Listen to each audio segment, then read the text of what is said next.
Hello students, welcome to Raghav पाठ। अब देखो, उन चीज़ों को बढ़िया तरीके से लिखते हैं। वो तो आपने ज्यामिति के बारे में तो लिख लिया होगा। आज जो भी हमारी हेडिंग रहने वाली है ना, वो है आपके कार्तीय तल। कौन सी हेडिंग रहने वाली है? कार्तीय तल बोल दो, या इसका दूसरा नाम आप निर्देशांक तल भी बोल दो, ठीक है। या इसको आप बोल दो एक्स वाई तल। ये तीन नाम है, एक ही बात है। कोई इसमें आपको एक तल के बारे में नहीं पूछा जाएगा, लेकिन मैं तो आपको बता रहा हूं कि इससे रिलेटेड पॉइंट कौन कौन से आ सकते हैं। तो अभी जो हमारी हेडिंग रहने वाली वो है आपके कार्तीय तल, निर्देशांक तल, एक्स वाई तल। इसका बेसिक मजबूत है, बाकी चैप्टर बहुत छोटा है। आप मान के चलिए चैप्टर तो बहुत ईजी हो जाएगा आपके लिए। चलिए सर, कार्तीय तल निर्देशांक तल के बारे में बढ़िया तरीके से बात करते हैं। होता क्या इसके बारे में बढ़िया तरीके से आपके लिए बनाता हूं, फिर एक एक पॉइंट लिखेंगे।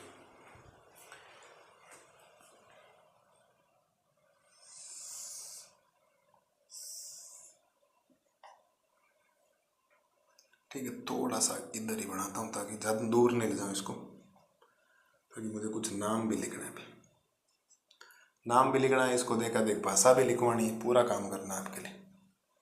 ये आपके सामने एक निर्देशांक तल है जो आप समझ गए होंगे। थोड़ा छोटा बना दो इसको, यहाँ से भी बना दो और यहाँ से भी छोटा ही कर दो इसको।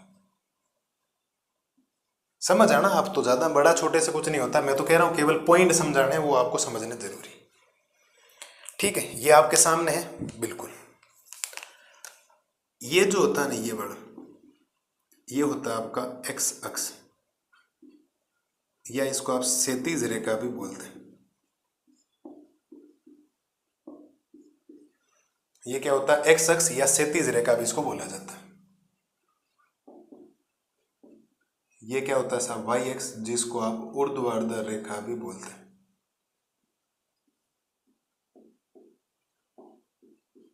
शायद यहां तक कोई दिक्कत है नहीं। एक एक्स अक्ष होता है, एक वाई एक्स होता है, और आपको पता है इसकी ऑपोजिट साइड में एक्स डैश होता है और वाई की ऑपोजिट साइड में वाई डैश होता है।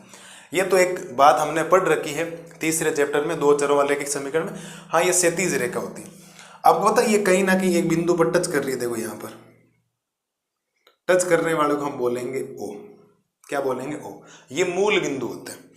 और आप सबको पता है कि इधर जो वैल्यू होती है एक्स की, इधर ये वैल्यू प्लस में होती है। देखो, एक, फिर ये दो, फिर ये तीन।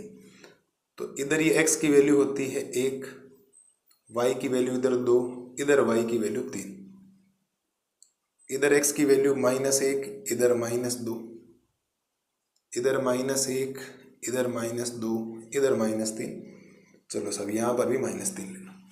शायद ये बात तो सबको पता है। मैंने छोटा ही बनाया, आप थोड़ा बड़ा डायग्राम बनाना, क्योंकि मेरे को इधर साइड में नोट्स लिखवाना है आपको वापस इसके बारे में। वो पांचों पॉइंट जो है ना, किसी बिंदु के निर्देशांक, एक्स अक्ष के निर्देशांक, वाई एक्स के निर्देशांक, मूल बिंदु की परिभाषा, मूल बिंदु के निर्देशांक, चतुर्थांश की परिभाषा, कितने चतुर्थांश होते हैं, सारे लिखवाने, इसीलिए काम किया है।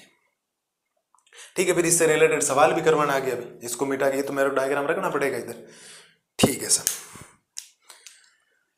तो यहां तक तो शायद किसी को प्रॉब्लम है नहीं। और मैंने बोला था आपको ये चार चतुर्थांश में बन गया। आपको बताओ तो कितने चतुर्थांश में बन गया? चार चतुर्थांश में। तो ये है आपका प्रथम चतुर्थांश। कौन सा चतुर्थांश है ये? प्रथम चतुर्थांश।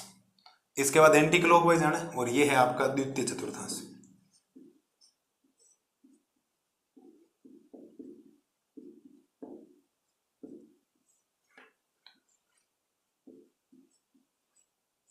ये है तृतीय चतुर्थांश,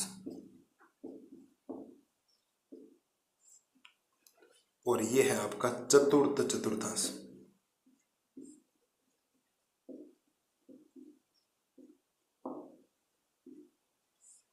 शायद किसी भी बच्चे को यहां तक कोई समस्या होनी नहीं चाहिए। मैंने बोला था कोई भी तल होगा उसको क्षैतिज रेखा और ऊर्ध्वाधर रेखा चार बराबर भागों में बांटने के चार बराबर भाग है, 1 2 3 4। तो इस दिशा में घूमना है, ऐसे घड़ी की विपरीत दिशा। प्रथम चतुर्थांश, प्रथम के बाद द्वितीय चतुर्थांश, फिर तृतीय चतुर्थांश, फिर चतुर्थ चतुर्थांश। शायद यहां तक कोई दिक्कत है नहीं। और फिर मैंने लास्ट में क्या बोला था? पहले चतुर्थांश में एक्स और वाई दोनों ही प्लस में। आपको सर ये कैसे? क्योंकि किसी बिंदु के निर्देशांक पहले एक्स होता है, फिर क्या होता है? वाई होता है। आप सोचो इस चतुर्थांश में प्रथम में एक्स भी प्लस में और वाई भी प्लस में, एक्स भी प्लस में और वाई भी प्लस में। प्रथम चतुर्थांश में एक्स और वाई के जो चिन्ह होते हैं वो दोनों ही क्या होते हैं? धनात्मक होते हैं। मतलब प्रथम चतुर्थांश में देखो x भी प्लस में y भी प्लस में, x भी प्लस में और y भी प्लस में। आप कहेंगे सर फिर दूसरे चतुर्थांश में, तो दूसरे चतुर्थांश में देखो x किसके अंदर है, माइनस में, और y किस में, प्लस में। तो चतुर्थांश आ जाएगा माइनस कोमा प्लस। सही बात है ना। देखो x कौन सा माइनस, y कौन सा प्लस। तीसरे चतुर्थांश में आओगे तो x किसके अंदर है, माइनस के अंदर, और y भी किसके अंदर है, माइनस में। तो तीसरे चतुर्थांश के अंदर x भी माइनस में होता है और y भी क्या होता है, माइनस में। चतुर्थ चतुर्थांश के अंदर आप आएंगे तो x किसके अंदर है, प्लस के अंदर, लेकिन y किसके अंदर है, माइनस के अंदर। आपकी धरती इधर की उधर हो जाए, हमेशा पहले x आएगा फिर क्या आएगा, y आएगा। तो आप सोच लो, देखो पहला चतुर्थांश के अंदर, पहला चतुर्थांश यहां से लेकर यहां तक है, यहां से लेकर यहां तक, इधर x भी प्लस में और y भी प्लस में। दूसरा चतुर्थांश यहां से लेकर यहां तक है, देखो यहां से लेकर यहां तक, इधर माइनस चल रहा है लेकिन ऊपर वापस प्लस हो गया, माइनस प्लस। तीसरा चतुर्थांश यहां तक है, यहां से लेकर यहां तक, तो तीसरे में इधर y भी x माइनस में चल रहा है और y भी माइनस चल रहा है। चौथा चतुर्थांश यहां से लेकर यहां तक, यहां से लेकर यहां तक, तो x प्लस में y माइनस में। सवाल बनेंगे यहाँ के गजब के, देखना अभी आप, मैं लिखूंगा आपको। पहला दिया बात बताओ, यहां तक किसी भी बच्चे को कोई समस्या हो तो बोलो, किसी प्रकार की कैसा समस्या है हमें इसमें, इस डायग्राम में। अगर ये डायग्राम बन गया तब तो काम करना, केवल एक भाषा लिखवानी, 5 पॉइंट आपको इससे रिलेटेड। क्षैतिज रेखा, ऊर्ध्वाधर रेखा, क्षैतिज रेखा यानी x अक्ष, ऊर्ध्वाधर रेखा यानी y अक्ष जुड़े। और ये जो एक पॉइंट लिखा हुआ है ना, मैं इसके बारे में लिख दूं आपके लिए, जगह तो नहीं है बट तो भी इसको मैं लिख दूं, इसको हम बोलेंगे मूल बिंदु है। आप थोड़ा बड़ा बनाएंगे तो आपको यहीं लिखने के लिए जगह मिल जाएगी। ये जो पॉइंट है ना, ये वाला ये मूल बिंदु कहलाता है, ठीक है। क्या कहलाता है इसका, मूल बिंदु। तो शायद उम्मीद है कोई दिक्कत है नहीं, ओ को मूल बिंदु बोला जाता है, मैंने लिख दिया आपके लिए। कोई समस्या यहां तक, किसी भी प्रकार की कोई समस्या हो तो बोलो, ठीक है। बढ़िया तरीके से अब एक एक पॉइंट को लिखते हैं, एक एक पॉइंट को लिखते हैं। इसके डायग्राम के नीचे आप जब इसको फेयर कॉपी में बनाएंगे ना, आप ये जो हेडिंग है इसके नीचे थोड़ा सा आधा पेज के अंदर थोड़ा बड़ा बनाएंगे, फिर उसके नीचे पॉइंट लिखेंगे। मेरे सामने बोर्ड, वरना पहले मैं ये समझाता फिर मिटा देता ना, आपको समझ में नहीं आता हो क्या रहे। चलिए सर, पहला पॉइंट लिख रहा हूं, किसी बिंदु के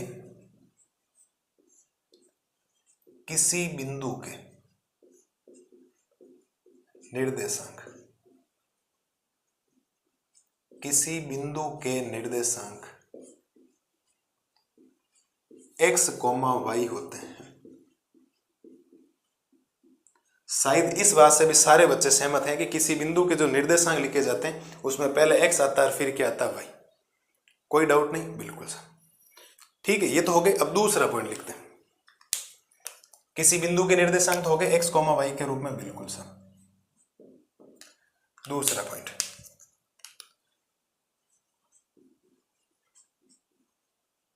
x अक्ष के निर्देशांक। सारी बातें समझा चुका हूं, आपको ध्यान रखना, तो लिखवाना मुझे केवल। आप लिखेंगे x अक्ष के निर्देशांक x, 0 होते हैं। x अक्ष के निर्देशांक x, 0 होते हैं। x का कुछ ना कुछ मान होगा, लेकिन y परमानेंट क्या होगा, 0। आप देख लो इस x अक्ष के ऊपर, ये x अक्ष वाली लाइन है, यहाँ y का मान है ही नहीं, 0 है, बट x का कुछ ना कुछ मान है, धनात्मक या ऋणात्मक। चलिए सर, तीसरा पॉइंट, कौन सा पॉइंट, तीसरा पॉइंट। तीसरे पॉइंट में अगर हम बात करें तो तीसरा पॉइंट हम लिखेंगे y अक्ष के निर्देशांक, y अक्ष के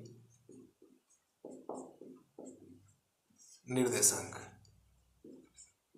0, y होते हैं। शायद यहां तक भी कोई दिक्कत है नहीं, किसी भी लाल और लाली को बोलो सब।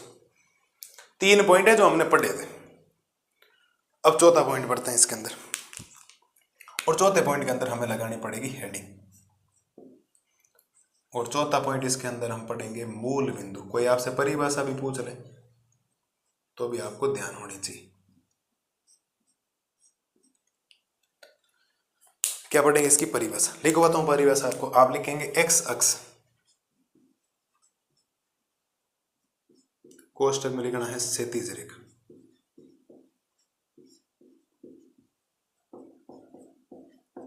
तथा y अक्ष, कोष्टक में लिखना है ऊर्ध्वाधर रेखा।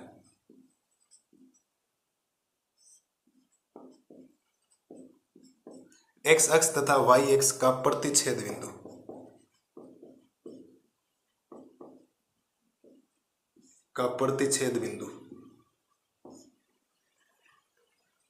मूल बिंदु कहलाता है।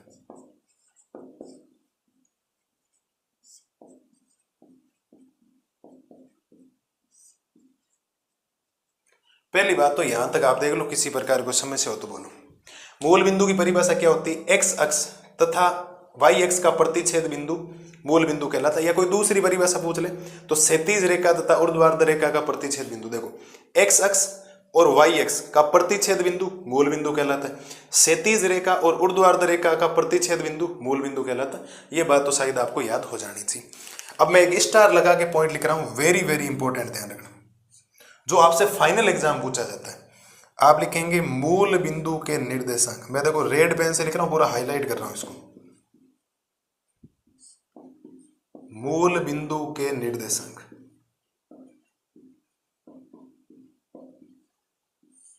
मूल बिंदु के निर्देशांक 0,0 होते हैं।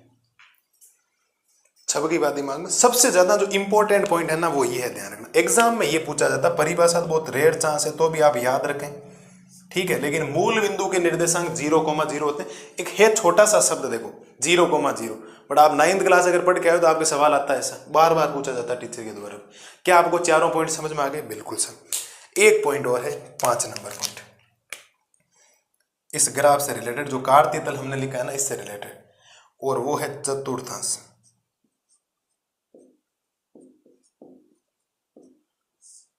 कौन सा पॉइंट है साहब? चतुर्थांश। इसको मैं पढ़ाता हूं, परिभाषा क्या है। आप लिखेंगे एक्स अक्ष यानी कि क्षैतिज रेखा, एक्स अक्ष यानी क्षैतिज रेखा तथा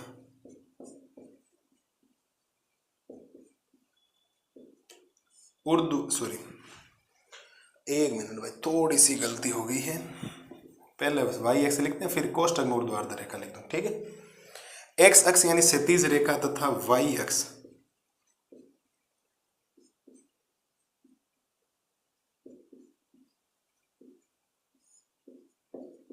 यानी कि ऊर्ध्वाधर रेखा। एक्स अक्ष तथा वाई अक्ष किसी तल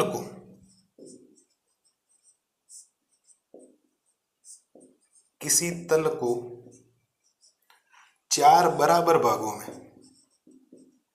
किसी तल को 4 बराबर भागों में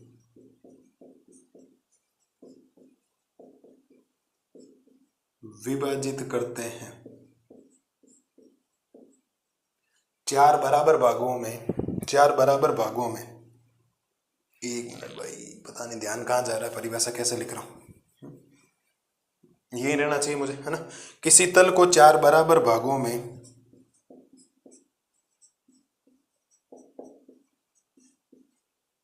विभाजित करते हैं,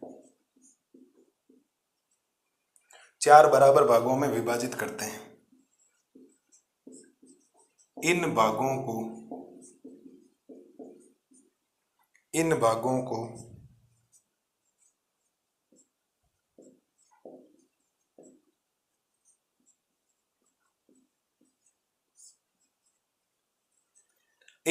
को क्या बोलते हैं? चतुर्थांश बोलते हैं। इन भागों को क्या बोलते हैं? चतुर्थांश बोलते हैं। एक लाइन वापस लिख रहा हूं, जो आपको स्टार लगा के इधर आगे लिख देता हूं।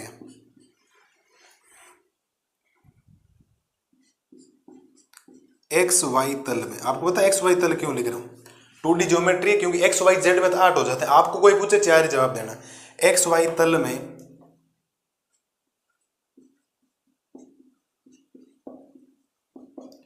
चतुर्थांशों की संख्या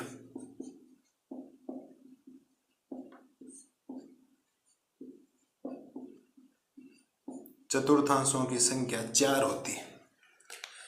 ये आपको ध्यान रखना, कितनी होती है चतुर्थांशों की संख्या? 4। हमने बहुत बड़े तरीके से डायग्राम बनाया, एक एक चीज आपके लिए सामने लिखी हुई, एक एक पॉइंट आपको समझा दिया गया। इससे बाहर कुछ भी नहीं जाएगा इस चित्र से रिलेटेड। अब ये प्लस प्लस के वाले चिन्ह क्या है, इससे रिलेटेड मैं इधर क्वेश्चंस लिखवाऊंगा आपको 2-3, है ना, अगली स्लाइड के अंदर चित्र पड़ा रहेगा, बाकी ये मैं मिटा दूंगा। तो उम्मीद है प्रत्येक लालू लाली को बात समझ में आई होगी। ये एक्स अक्ष का मतलब क्षैतिज रेखा होता है दूसरा नाम, वाई एक्स का दूसरा नाम ऊर्ध्वाधर रेखा। कोई पूछ ले आपसे तो बोल देना, ठीक है। तो एक्स अक्ष वाई एक्स किसी तल को 4 बराबर भागों में बांट रहे हैं जिनको चतुर्थांश कहते हैं, अर्थात एक्स वाई तल में चतुर्थांशों की संख्या कितनी है, 4, 1 2 3 4।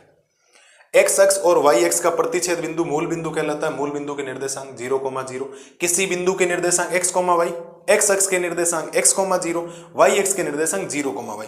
पांचों के पांचों पॉइंट आपको समझा दिए गए, बढ़िया तरीके से लिखवा दिए गए। अब आपका ईमानदारी से काम ये है, इनको बिना देखे याद करेंगे, और आप ये जो डायग्राम बनाया गया ना, इस डायग्राम को इस हेडिंग के जस्ट नीचे बड़ा सा बनाएंगे, आप साइड में नहीं लिखें।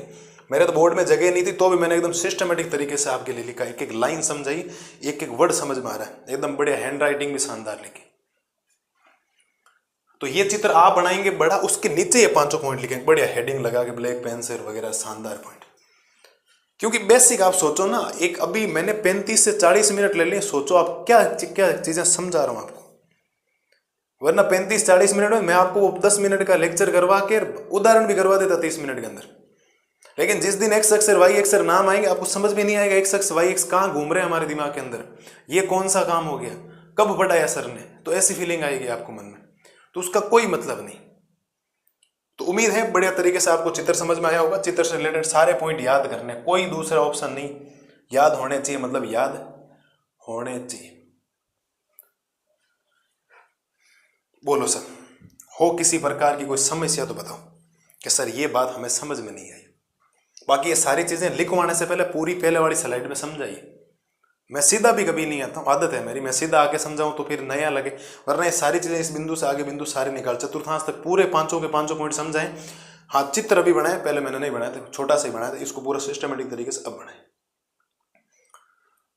देखो आप इसको एकदम ध्यान से देखो, शानदार तरीके से देखो, सोचो आप कितनी लाजवाब चीज है या नहीं, बोलो याद हो जाएगा यहां तक ना। कारण क्या होता है, कोई बिंदु पूछ लेगा, किसी ने बिंदु बोल दिया -3,4, -3,4 कौन से चतुर्थांश में स्थित है, आपकी हालत खराब हो जाएगी। पहले -3,4 का मतलब क्या है, x का मान माइनस है और y का मान प्लस है, x का मान माइनस है, y का मान प्लस है। देखो x का मान -3,4 का मतलब क्या है, पहले x का मान आता है माइनस प्लस, तो द्वितीय चतुर्थांश में स्थित है। किसी ने बोल दिया 4,-4, 4, क्या बोल दिया -4, 4 का मतलब x का मान प्लस, -4 मतलब y का मान माइनस, तो चित्र कौन सा चिन्ह बना, प्लस माइनस चौथे चतुर्थांश में। देखो ऐसा सवाल आते हैं, मजेदार सवाल, एग्जाम में आए हुए सवाल हैं जो बता रहा हूं आपको, फील आएगा मैथमेटिक्स का, वाकई टीचर तो मिला है, आनंद आ गया उससे पढ़ने का। ठीक है सर, क्लास को यहीं खत्म करते हैं, तो भी लगभग 50 मिनट से ऊपर क्लास होगी मुझे लग रहा है सर, क्योंकि 13-14 मिनट तो बेसिक समझाने, फिर और बेसिक समझाया, फिर ये हालत खराब पड़ी आप लोगों की। इतना आप पढ़ना बढ़िया तरीके से, लिखना, कल की क्लास भले 3-4 लगो। आप एक बात बताओ, ज्यादा पढ़ाने से फायदा नहीं, मैं तो कह रहा हूँ कंसेप्ट क्लियर होना चाहिए, मेन मुद्दा ये। इतना भी नहीं पढ़ा है कि आपके आउट ऑफ सिलेबस है, पूरी चीजें सिलेबस के अंदर है। हाँ, किताब वाला नहीं बोल रहा, लेकिन मैंने तो आपको बताया। अब देखो पढ़ते हैं भुज और कोटि के बारे में, वेरी वेरी इंपॉर्टेंट टॉपिक है। भुज और कोटि से रिलेटेड सवाल एग्जाम में अक्सर आते हैं। अभी हमने चतुर्थांशों की बात कर ली, आपने बढ़िया तरीके से चतुर्थांश के कंसेप्ट समझ लिया होगा, कौन सा प्रथम चतुर्थांश में होगा, द्वितीय में, तृतीय में, चतुर्थ में। रिवीजन कीजिए, बार बार पढ़ रही है, अपने आप चीजें याद हो जाएगी। 1-2 बार रिवीजन होता है ना, बच्चों के दिमाग में आ ही जाता है। आप सोचते हो कि मैं जब पढ़ा हूं ना, हाथों हाथ ही कोई चीज समझ में जाए, वो नहीं होता, ये कभी नहीं हुआ। आप 2-3 बार में करेंगे, बिना देखे सोल्व करेंगे, प्रैक्टिस करेंगे, तो सारी चीजें पॉसिबल है, उसके लिए आप कर लेंगे आराम से उसको। तो उम्मीद है यहां तक किसी भी बच्चे को किसी प्रकार कोई समस्या रही नहीं होगी। अब मैं पढ़ाता हूं आपको भुज और कोटि के बारे में। एक्चुअली में भुज और कोटि के बारे में भी आपने पढ़ा है। भुज का मतलब क्या होता है, भुज का मतलब होता है साहब आप x का मान, और कोटि का मतलब होता है y का मान। लेकिन इसकी परिभाषा आपको याद रखनी बहुत जरूरी है, तो मैं परिभाषा के ऊपर गौर करता हूं।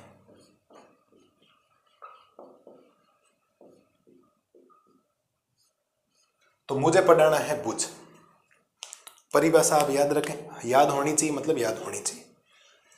आप लिखेंगे किसी बिंदु की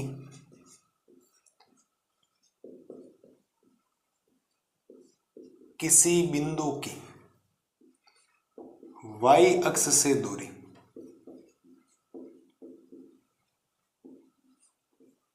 किसी बिंदु की y अक्ष से दूरी भुज कहलाती है।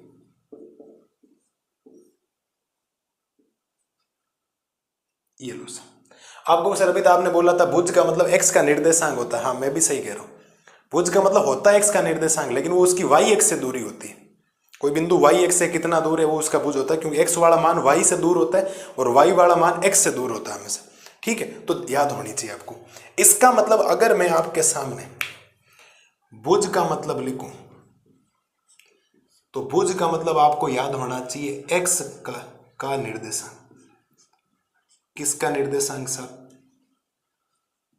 x का निर्देशांक, या इसको आप बोल सकते हैं y अक्ष से दूरी।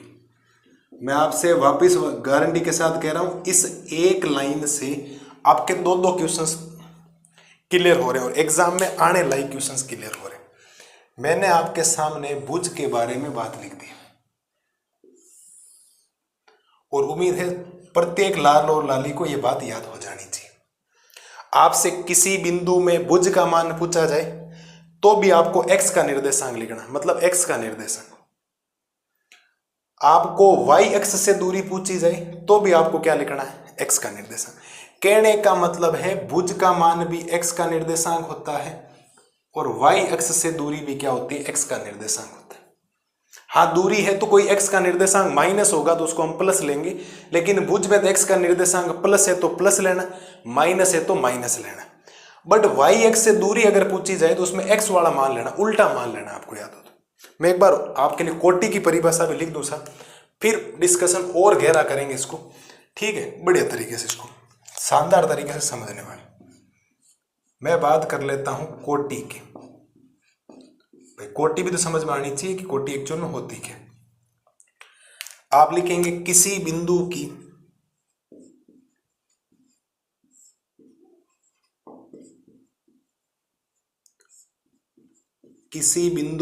x अक्ष से दूरी, किसी बिंदु की x अक्ष से दूरी कोटि कहलाती है। लिख रहा हूं एक बार कोटि के बारे में सारी बातें, फिर बात करते हैं।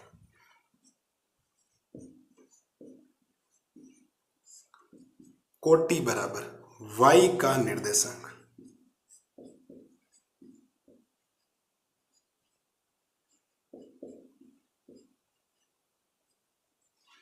कोटि बराबर y का निर्देशांक, यह हो जाएगा x अक्ष से दूरी।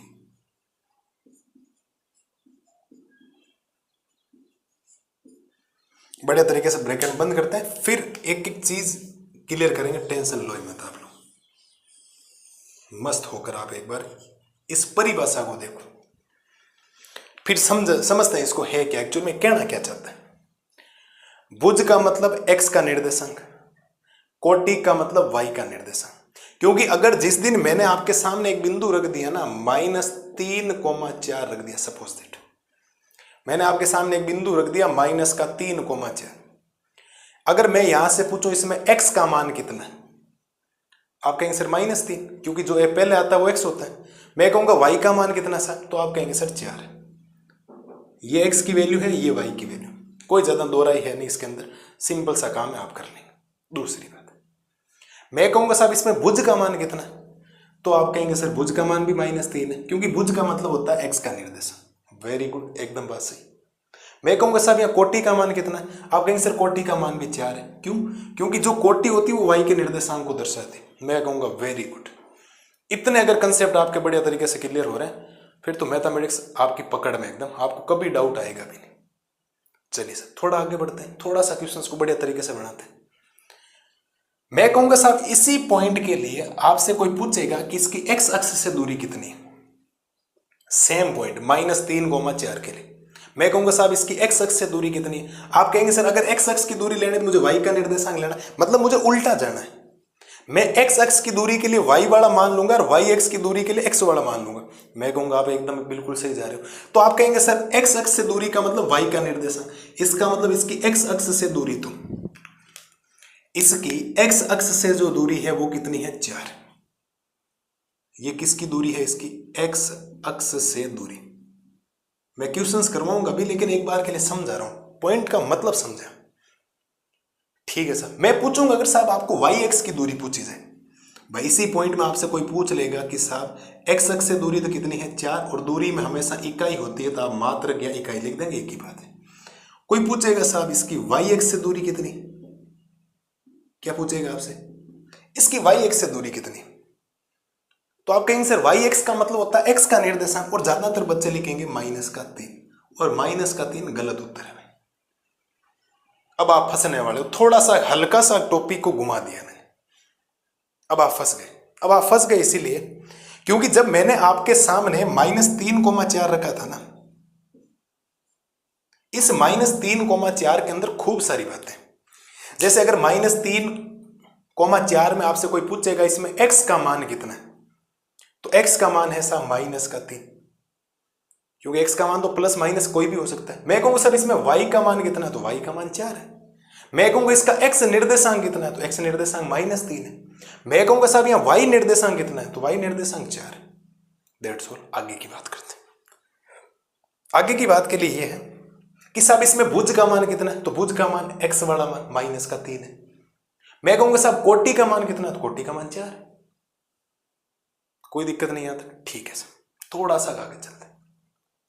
मैं कहूंगा साहब इसकी x अक्ष से दूरी कितनी, तो आप कहेंगे सर x अक्ष से दूरी का मतलब होता है y का निर्देशांक, अब उल्टा लेना, तो y का निर्देशांक 4 है। दूरी का मतलब इकाई होता है, कहीं ना कहीं kilometre, metre, centimetre, millimetre, micrometre में होती है, तो हम के हिसाब से हमने इकाई ले ली। अब कोई भी हो, किलोमीटर हो तो किलोमीटर ठीक है, मीटर हो तो मीटर, सेंटीमीटर हो तो सेंटीमीटर, ठीक है सर।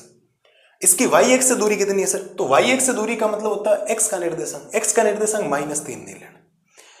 ये जो दूरी शब्द होता है ना, ये जो शब्द लिखा गया, ये हमेशा धनात्मक को दर्शाता है। किसको दर्शाता है, धनात्मक को। क्योंकि आप सपोज दैट किसी एक स्थान से दूसरे स्थान पर जाते हो, तो आप जाते वक्त ये कहते हो मैं 5 किलोमीटर गया, और आते वक्त कहते हो मैं 5 किलोमीटर वापस आया। आपने कभी ऐसा बोला है क्या, मैं +5 गया -5 आया, व्हाट इज दिस। ठीक है, तो यहां से आपके पास माइनस नहीं होना चाहिए, आप जाने का और आने का कह सकते हो, दूरी कभी माइनस में नहीं होती। तो इसकी जो y x से दूरी होगी ना, वो होगी +3, क्या होगी, +3 इकाई। इसका मतलब आप कहेंगे सर हमें इस बात से ये सीख मिल गई है, हमारे दिमाग में ये पॉइंट होना चाहिए कि अगर मान धनात्मक है तो हमें धनात्मक ही लेना, लेकिन अगर मान गलती से ऋणात्मक आ रखा है, गलती से क्या आ रखा है, ऋणात्मक, उसको क्या लेना, +3 लेना। ये किसके लिए लेना, जब आपसे दूरी पूछी जाए, या तो x अक्ष की दूरी पूछी जाए या y अक्ष की दूरी पूछी जाए। मैंने बाकी किसी में आपको प्लस माइनस नहीं बोला। भुज और कोटि पूछी जाए तो प्लस है तो प्लस लिखो, माइनस है तो माइनस लिखो। मैं सवाल करवाने वाला हूं इसके बाद, ठीक है। भुज और कोटि पूछी जाए तो प्लस वाला प्लस है, माइनस वाला माइनस लेना। एक्स अक्ष का एक्स का निर्देशांक, वाई का निर्देशांक, या एक्स की वैल्यू या वाई की वैल्यू पूछी जाए तो भी आपको प्लस का प्लस लेना और माइनस का माइनस लेना। लेकिन जब आपसे एक्स अक्ष से दूरी, वाई अक्ष से दूरी जब भी बात आएगी तो दूरी का मतलब ही होता है हमेशा ही धनात्मक। भाई दूरी का मतलब ही क्या होता है आपके लिए, धनात्मक होता है। ऋणात्मक तो आपके मन में नहीं आना चाहिए, आपके दिलो जैन में नहीं आना चाहिए कभी भी। दूरी हमेशा ही ऑलवेज पॉजिटिव क्वांटिटी है भाई, धनात्मक राशि है दूरी है, दूरी हमेशा ही धनात्मक लेना। बात समझे या नहीं समझे। यहां से मैं अलग से हेडिंग लगाने वाला था कि वाई एक्स से दूरी, एक्स अक्ष से दूरी कैसे ज्ञात करते हैं। तो मेरे हिसाब से आपको एक बात समझ में आ जानी चाहिए कि भुज का मतलब होता है एक्स का निर्देशांक ले लो, कोटि का मतलब होता है वाई का निर्देशांक। कोई पूछ ले किसी बिंदु की एक्स अक्ष से दूरी क्या कहलाती है, तो भुज कहलाती। किसी बिंदु की वाई अक्ष से दूरी क्या कहलाती, कोटि कहलाती। उल्टा है, ध्यान रखना। ये परिभाषा आपके लिखी हुई तो आपको ध्यान रखना पड़ेगा इसको। लेकिन अगर आपसे भुज का मान पूछा जाए तो आपको एक्स वाला मान लिखना, आपसे कोटि का मान पूछा जाए तो आपको वाई वाला मान लिखना। कोई वाई एक्स से दूरी पूछ ले तो एक्स का मान लिखना, और एक्स अक्ष से दूरी पूछ ले तो वाई का मान। मतलब दूरी जब आप निकालेंगे एक्स अक्ष से और वाई एक्स से, उस समय आपको वैल्यूज को चेंज करना पड़ेगा। प्लस को एक्स वाले को वाई एक्स के साथ जाना पड़ेगा और वाई एक्स को एक्स अक्ष के साथ जाना पड़ेगा। तो उम्मीद है मेरे हिसाब से यहां तक कोई दिक्कत है नहीं। बाकी मैं अलग से हेडिंग लगा के इनके सबके क्वेश्चंस करवाऊंगा, उस समय आपको बहुत बढ़िया तरीके से सारी चीजें क्लियर कर दूंगा। कुछ बातें और है जो इससे रिलेटेड है, मैं आपको लिखवाने की कोशिश करता हूं। मेरे हिसाब से प्रत्येक लाल और लाली को यहां तक तो बात समझ में आ जानी चाहिए कि हमने एक्चुअल में काम किया कैसे। भुज का मतलब किसी बिंदु की वाई एक्स से दूरी भुज कहलाती। परिभाषा याद होनी चाहिए एकदम क्लियर कट। किसी बिंदु की y अक्ष से दूरी भुज कहलाती है, किसी बिंदु की x अक्ष से दूरी कोटि कहलाती है। भुज का मान पूछा जाए तो x वाला मान लिखना, प्लस है तो प्लस, माइनस है तो माइनस। कोटि का मान पूछा जाए तो आपको y का निर्देशांक लिखना, प्लस है तो प्लस, माइनस है तो माइनस। लेकिन अगर आपसे x अक्ष से दूरी पूछी जाए तो आपको y वाला मान लिखना, उल्टा चलना। x अक्ष से दूरी पूछी जाए तो आपको y वाला मान लिखना है, और y अक्ष से दूरी पूछी जाए तो आपको x वाला मान लिखना। ये बात आप समझे या नहीं समझे? ये पॉइंट, ये देखो, ये जो x निर्देशांक है ना, दो उत्तर दे रहा है। x निर्देशांक का मतलब भुज भी होता है, x निर्देशांक का मतलब y अक्ष से दूरी भी होता है।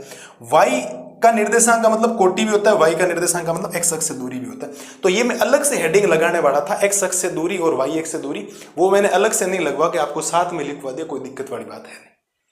प्रत्येक लाल और लाली को यहां तक बात समझ में आई या नहीं है, सब ये बताओ। चुपके से फटाफट से कंसेप्ट क्लियर हो जाना चाहिए। बात आई, पक्की समझ में आई, कोई दिक्कत नहीं है ना? तो मैं वापस रिपीट कर देता हूं। भुज का मतलब x वाला मान लेना, कोटि का मतलब y का मान लेना, प्लस है तो प्लस लेना, माइनस है तो माइनस लेना।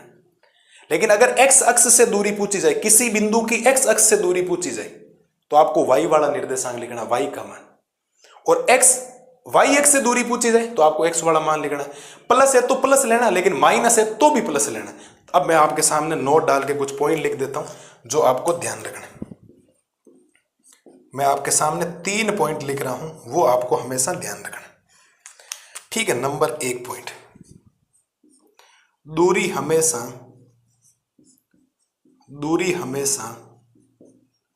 हमेशा धनात्मक होती है।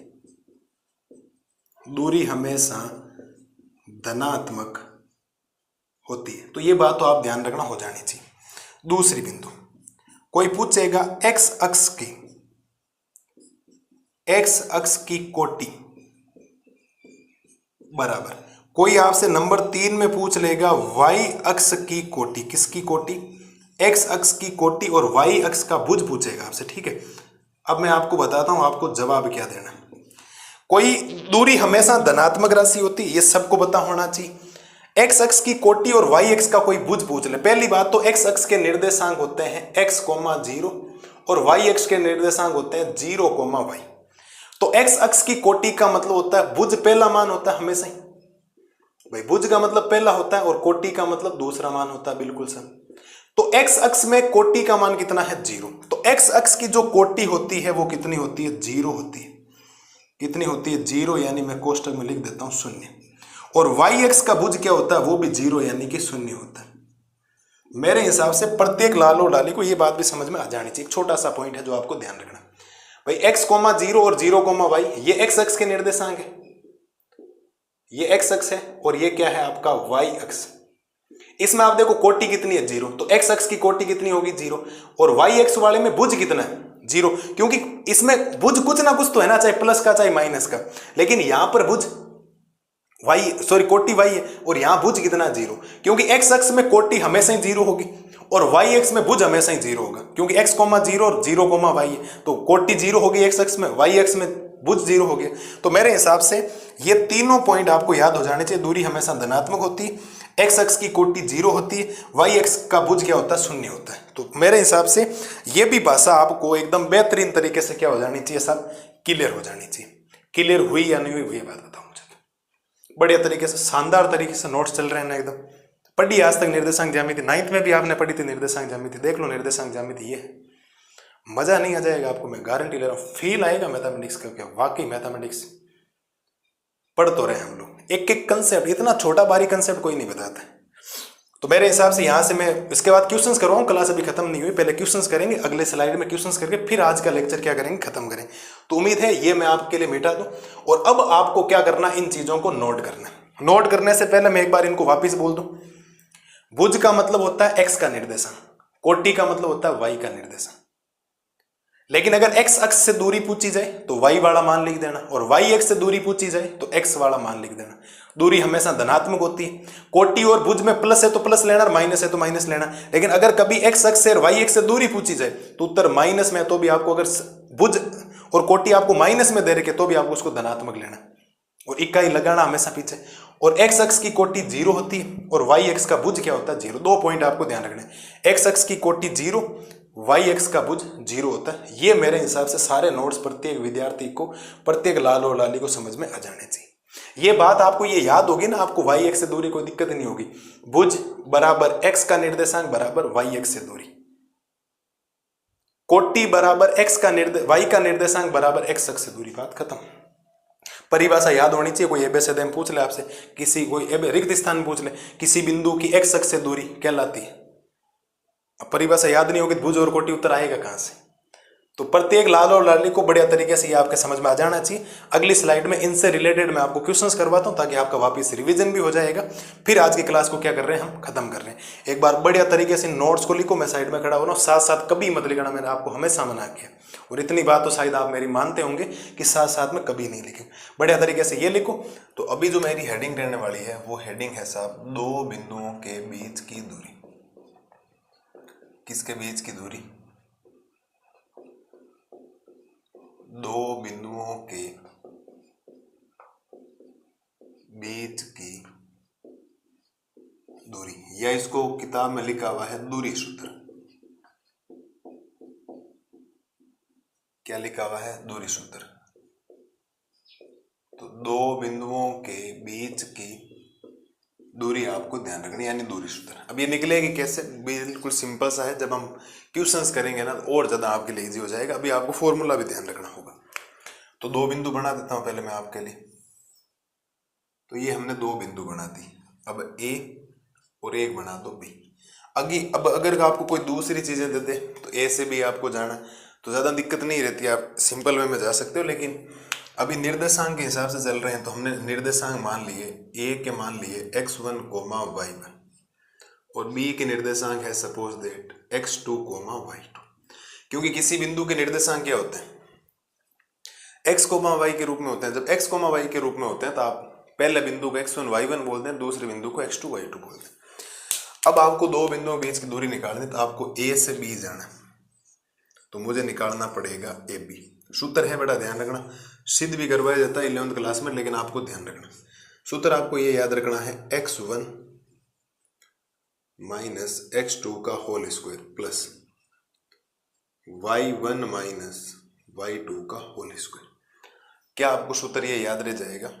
इस सूत्र को आगे चाहे तो इस प्रकार भी लिखा जा सकता है। दोनों में से अगर आपको कोई भी सूत्र याद है तो भी आप आराम से सूत्र निकाल सकते हैं। x2 माइनस x1 का whole square plus y2 minus y1 का होल स्क्वायर।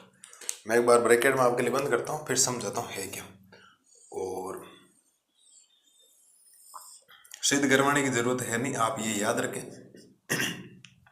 आपका काम इजी वे में हो जाएगा।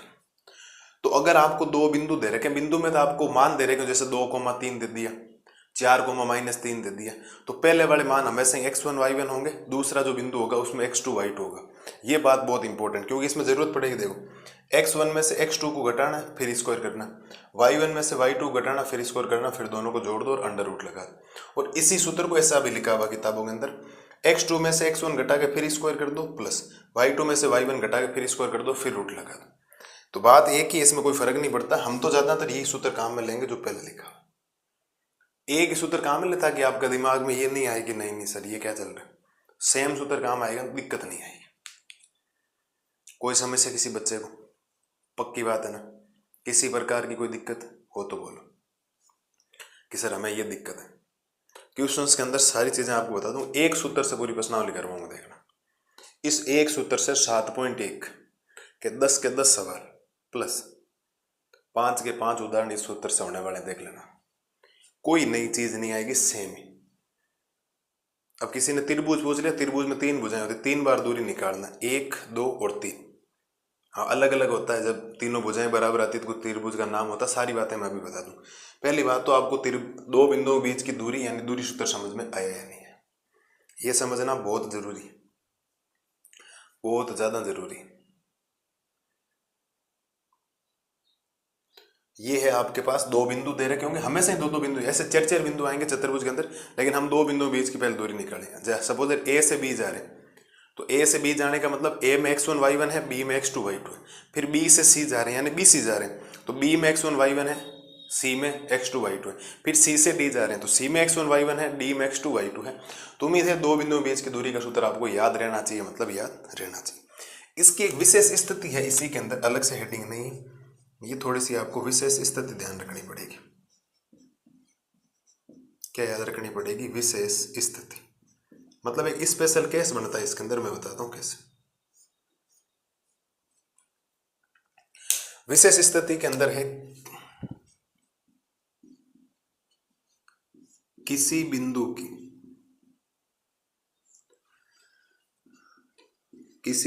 की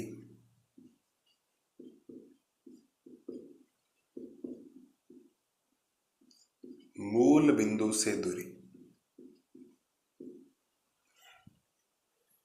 ये आपको सर ये क्या आ गया? मूल बिंदु आपको याद होना चाहिए, किसी बिंदु की मूल बिंदु से दूरी मैं बना देता हूं आपके लिए।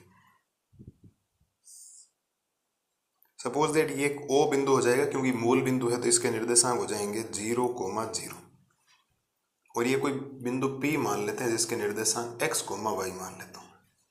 आपके पास कोई कहेगा कोई बिंदु दे दिया, उसकी मूल बिंदु से दूरी ज्ञात करो, तो आप ये सूत्र नहीं लगा के डायरेक्ट कोई सूत्र लगाएंगे तो आपका काम हो जाए। पहले मैं सूत्र को सिद्ध करवा देता हूँ, ये आएगा कहाँ से।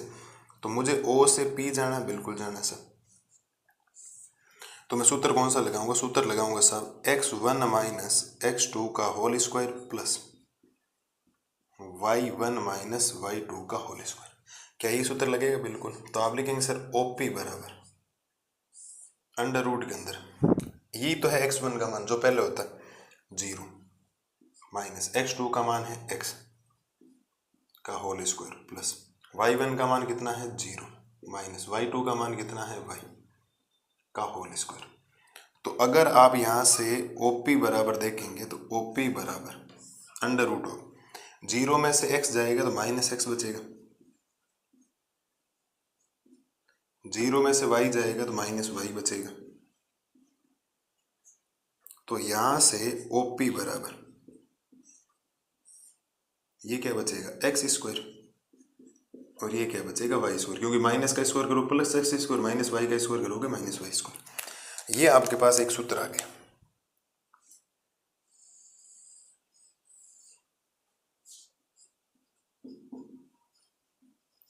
किसी बिंदु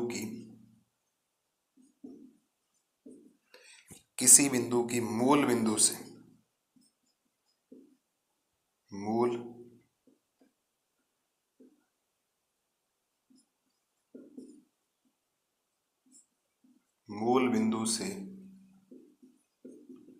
दूरी ज्ञात करने का सूत्र। बेसिक बातें यही है, बाकी इससे सारे सवाल हो जाएंगे। केवल सवाल जैसे आपको पता है हमने समांतर श्रेणी की थी एपी के अंदर क्या था? सूत्र तो 3 ही थे ना, an बराबर a plus n minus 1 into D, SN बराबर n बटा 2 2a plus n minus 1 into D, और SN बराबर n बटा 2 a प्लस a। सूत्र तो वही 3 ही थे ना, और सारे सवाल उस 3 से ही हो रहे थे। और कितने सवाल किए थे सोचो, घुमा फिरा के वही बातें थी। तो यहाँ पर भी घुमा फिरा के यही बातें हैं कि आपको ये जो स्लाइड है ना आपके सामने, ये जो बोर्ड के सामने लिखा गया, ये आपको दिमाग में छपा हुआ होना चाहिए, एक एक चीज़ क्लियर होनी चाहिए आपकी, किसी भी प्रकार का रिग्रेट नहीं होना चाहिए, याद नहीं है। दो बिंदुओं के बीच की दूरी का सूत्र याद होना चाहिए कि under root of x1 minus x2 का होल स्क्वायर। एफ भी तो मैंने नाम दिया, नाम तो चेंज होते रहेंगे, पी क्यू और बी सी सी डी अलग अलग आएंगे। तो under root of x1 minus x2 का whole square plus y1 minus y2। आप तो सूत्र ये याद रखें, बाकी दिमाग में ये भी रखें, कोई ये भी कहता है कि ये भी होता है तो आपको हाँ जवाब देना कि हाँ इनका एक ही मतलब है, क्योंकि जब ऊपर स्क्वायर होता है ना कोई फर्क नहीं पड़ता, इसमें से ये घटा के इसका स्क्वायर करो या x2 में से x1 घटा के इसका स्क्वायर करो, क्योंकि उत्तर में फिर वो माइनस आएगा तो भी स्क्वायर उसको प्लस बना देगा ना, और प्लस वाले वैसे भी प्लस ही रखता है। तो स्क्वायर की वजह से माइनस का प्लस का कभी कोई फर्क पड़ता नहीं, इसीलिए इसको आप इसका क्रम भी चेंज कर सकते हो कि हाँ स्क्वायर करोगे तो वापिस प्लस की वैल्यू देता है। विशेष स्थिति का मतलब हो गया कि किसी बिंदु की मूल बिंदु से दूरी, तो कोई बिंदु है ओ, मूल बिंदु से दूरी ज्ञात करनी है, तो आप इतनी प्रोसेस नहीं करके सीधा उसका सूत्र याद रखें under root of x square plus y square, under root of x square plus y square. मैं सवाल करवाऊंगा भाई, मेरे कहने का मतलब अगर एक बिंदु सपोज दैट 0,0 है, एक बिंदु 0,0 है, 0,0 का मतलब होता है मूल बिंदु है, और कोई दूसरा बिंदु है, कुछ भी दूसरा बिंदु कुछ भी है, हमें उससे कोई फर्क नहीं पड़ता। एक बिंदु है 0,0, दूसरा बिंदु कुछ भी है, तो उसकी 0,0 से दूरी इतना प्रोसेस x1 माइनस x2 करने की जरूरत नहीं, सीधा आप under root of x square plus y square लगाए। जो बिंदु दे रखा होगा ना उसमें x का मान पहले होता है, फिर y का मान होता है। जो दूसरे नंबर पर होगा उसमें x के वाले मान का स्क्वायर कर दें, y के मान के स्क्वायर कर दें, फिर जोड़ के फिर अंडर रूट ले लें, उत्तर सीधा डायरेक्ट आ जाएगा। कहने का मतलब ये 3 स्टेप आपके बचा देगा, 1 2 3, 3 स्टेप बचा, सीधा 14 स्टेप में जाओगे, ये बीच में करने की जरूरत नहीं। और सही है, ध्यान रखना, किताब ने बोला विशेष स्थिति के रूप में कि विशेष स्थिति आपको ये काम में लेनी। और कोई एग्जाम में पूछ ले कि किसी बिंदु की मूल बिंदु से दूरी ज्ञात करने का सूत्र क्या होता है, तो सीधा आपको डायरेक्ट ये लिख के आना। कोई पूछ ले 1 नंबर का सूत्र पूछे त्रिकोणात्मक प्रश्न में, तो मूल बिंदु से दूरी ज्ञात करने का सूत्र होता है under root of x square plus y square. तो उम्मीद है अभी जो जितनी बातें बताई कि आपको याद होगी। अगली स्लाइड में मैं आपको त्रिभुज का क्षेत्रफल करवाता हूँ। ऐसा त्रिभुज का क्षेत्रफल सिलेबस में नहीं, पहले ये एनसीईआरटी जो सिलेबस न्यू सिलेबस आया है ना, उससे पहले पहले था, जब 30% सिलेबस रिड्यूस नहीं हुआ था उससे पहले पहले, तो उसके अंदर त्रिभुज का क्षेत्रफल था। त्रिभुज का क्षेत्रफल की जरूरत कहाँ पड़ती है, एक संरेख बिंदु सिद्ध करना बोलेगा, एक तो आपको उदाहरण 3 में बोलेगा और एक सवाल संख्या 3 में बोलेगा। तो वहां संरेख सिद्ध करने के लिए होता है, हम 2 तरीके से कर सकते हैं, एक तो दूरी सूत्र का प्रयोग करके कर सकते हैं और एक त्रिभुज के क्षेत्रफल से भी कर सकते हैं। हाँ, अगर आपको त्रिभुज का क्षेत्रफल याद करना हो तो ठीक है, मैं तो बता देता हूँ कि संरेख होने की शर्त दो होती है ना, आप कोई भी शर्त यूज करें, दूरी सूत्र से करेंगे तो भी संरेख बिंदु सिद्ध हो सकता है, और केवल त्रिभुज के क्षेत्रफल से अगर आप संरेख बिंदु निकालें तो भी हो सकता है। तो वो तो आपके ऊपर डिपेंड करेगा हाँ एक्चुअल में करना क्या, तो वो मैं बता दूंगा, टेंशन मत लो आप लोग, ठीक है। तो ये आपको ध्यान होना बहुत जरूरी है सर, कि एक एक चीज़ आप इसका कंसेप्ट नोट करें, एक एक चीज़ क्या लिखी है क्या नहीं लिखी है, आपको याद होना चाहिए, मतलब याद होना चाहिए, सूत्र याद होना चाहिए। ये एक सूत्र ये याद करना, एक सूत्र ये याद करना, बाकी विशेष स्थितियां वगैरह इतनी नहीं। आप सीधा किसी बिंदु की मूल बिंदु से दूरी ज्ञात करने का सीधा सिंपल सा सूत्र है under root of x square plus y square. हम जब सवाल करेंगे ना तब आपको ये सूत्र ज़्यादा समझ में आएंगे। पहले वाली भाषा 2 वीडियो वाली आपको याद होनी चाहिए, कंटेस्ट होनी चाहिए, क्योंकि देखो जैसे मूल बिंदु नाम आया ना तो फटाफट दिमाग में आ जाए 0,0 कहाँ पढ़ा था, मूल बिंदु परिभाषा क्या होती है, अरे सारी चीज़ें समझाएगी। तो वो तो है मज़ेदारी वाली बात, वरना अगर याद नहीं है ना फिर कंफ्यूजन में रहोगे, यहाँ पर गड़बड़ ही गड़बड़ होगी, ठीक है। तो उम्मीद है ये जो भी जितनी बातें आपको बताई गई है बढ़िया तरीके से समझ में आई होगी, जितनी भी बातें हैं आपको पूरी याद होनी चाहिए।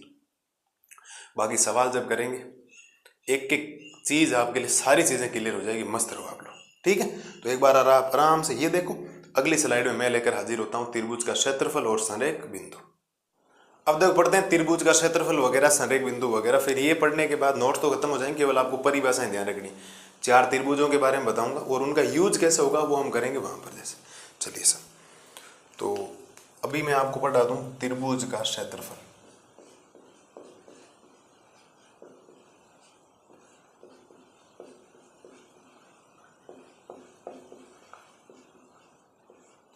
त्रिभुज का क्षेत्रफल यानी कि एरिया ऑफ ट्राइंगल।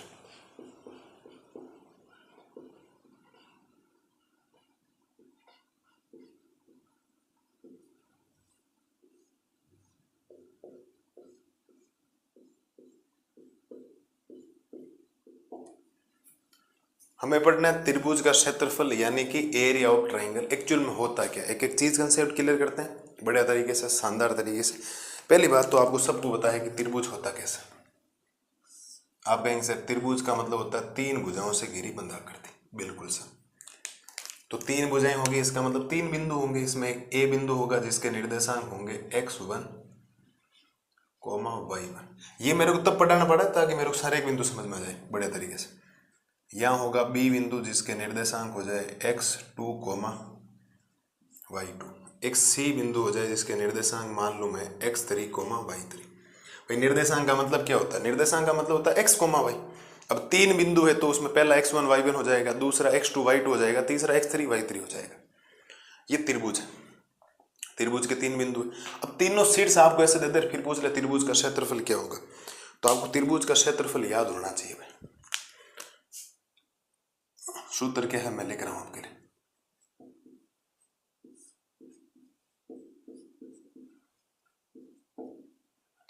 त्रिभुज का क्षेत्रफल बराबर, याद रखना, थोड़ा सा फॉर्मूला है तो टेढ़ा सा लेकिन बट याद हो जाएगा आपको।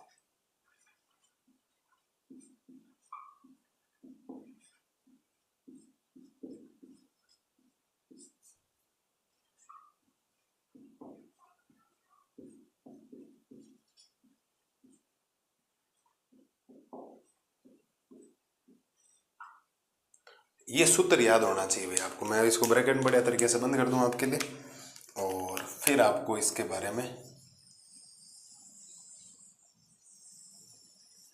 डिस्कशन करना पड़ेगा। ये त्रिभुज का क्षेत्रफल है। आपको थोड़ा सा ऐसा लगेगा कि सर बहुत ज़्यादा हार्ड है, ये भी याद हो जाएगा क्या, तो वो इतना मुश्किल नहीं है जितना आपको लग रहा है। अभी मैं ट्रिक बता दूंगा इसको याद करने की। पहली बात तो त्रिभुज के अंदर 3 भुजाएं होगी, तो 3 बिसेट्स होंगे, तीनों के मान x1 y1, दूसरे के x2 y2 x3 y, सारे मान दे रखे होंगे। और इसमें भी देख लो जरूरत पड़ रही है x1 की, x2 की, x3 की, y1 की, y2 की, y3 की, y2 की, y3 की, y2 की, देख लो सब जगह। तो 6 मान की जरूरत है इसमें, x1 x2 x3 y1 y2 y3, सारे मान यहाँ रखते जाएंगे और आपके लिए उत्तर आते जाएंगे। ये इसीलिए ताकि संरेख बिंदु इस सूत्र से निकालना बहुत इजी हो जाता है। बाकी दूरी सूत्र से भी हो जाएगा संरेख बिंदु। मैं आपको 2 मेथड करवाऊंगा, मेथड नंबर 1 से दूरी सूत्र जो चल रहा है, और मेथड नंबर 2 इससे। आपको जिससे सिंपल लगे आप उसको याद कर लें। वो मेथड आपको, जैसे हम तीसरा उदाहरण करेंगे तो तीसरे उदाहरण में आपको अपने आप चीजें समझ आ जाएगी, हाँ एक्चुअल में चल क्या रहा है। ठीक है, उदाहरण का एक वीडियो बनेगा, 5 उदाहरण है, एक वीडियो के अंदर कर देंगे खत्म उसको एकदम बेहतरीन तरीके से। तो ये है त्रिभुज का क्षेत्रफल, एरिया ऑफ ट्राइंगल निकालने का फॉर्मूला। अब मैं सूत्र बताता हूं ये आया कैसे। आपको ये सूत्र याद कैसे रखना है, आप 1/2 ऐसे बाहर लिख दोगे, बिल्कुल सर। बाहर x लिखना है, अंदर लिखना है y माइनस वाई। ऐसा काम 3 बार रिपीट कर दो, plus x y minus y, फिर प्लस का x y माइनस वाई। ऐसा काम 3 बार तो रिपीट कर ही सकते हो ना आप लोग। 3 बार ऐसा देखो, अंदर तो माइनस है, बाहर प्लस है, तो x y minus y plus x y minus y plus x y minus y. अब 3 संख्याएं आप याद रख लें इस सूत्र के लिए, 123, 231 और 312। ये तो 3 संख्याएं अभी आपको याद रखनी पड़ेगी। थोड़ा सा क्या होता है कि कुछ चीजें ऐसी है जो याद करनी पड़ती है ना। अब आपका सर ये संख्या कैसे याद होगी, तो ये तो आपको याद करनी पड़ेगी। याद हो जाएगा 123, 123 का मतलब देखो 123, 123 रख दिया, फिर 231, तो 231, फिर 312।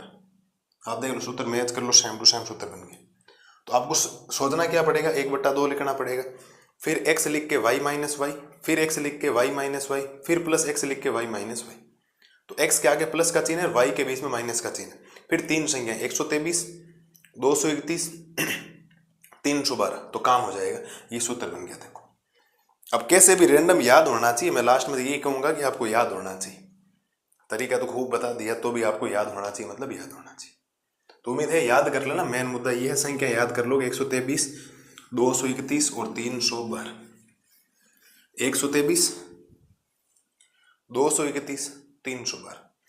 अगली जो हेडिंग है साहब हमारी, वो है एक शानदार सी हेडिंग जिसको बोला जाता है संरेख बिंदु।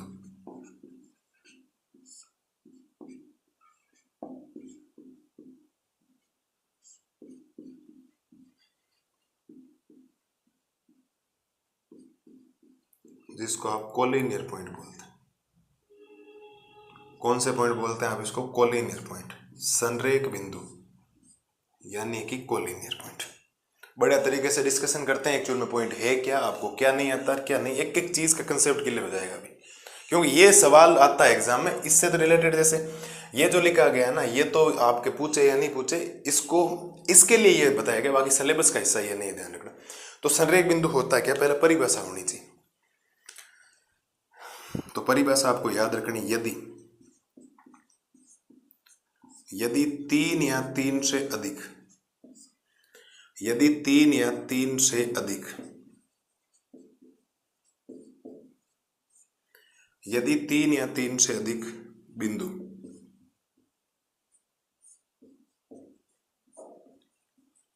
एक ही सरल रेखा में, एक ही सरल रेखा में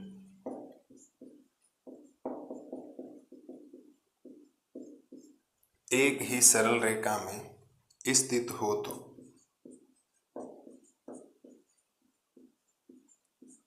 उन्हें संरेख बिंदु कहा जाता है। स्थित हो तो उन्हें संरेख बिंदु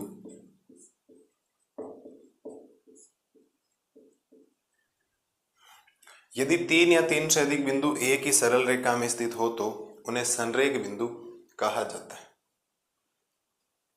ठीक है, कोई दिक्कत नहीं, किसी प्रकार की समस्या? ठीक है सर। अब 3 और 3 बिंदु होते क्या, तो मैं आपको बताता हूं, समझना।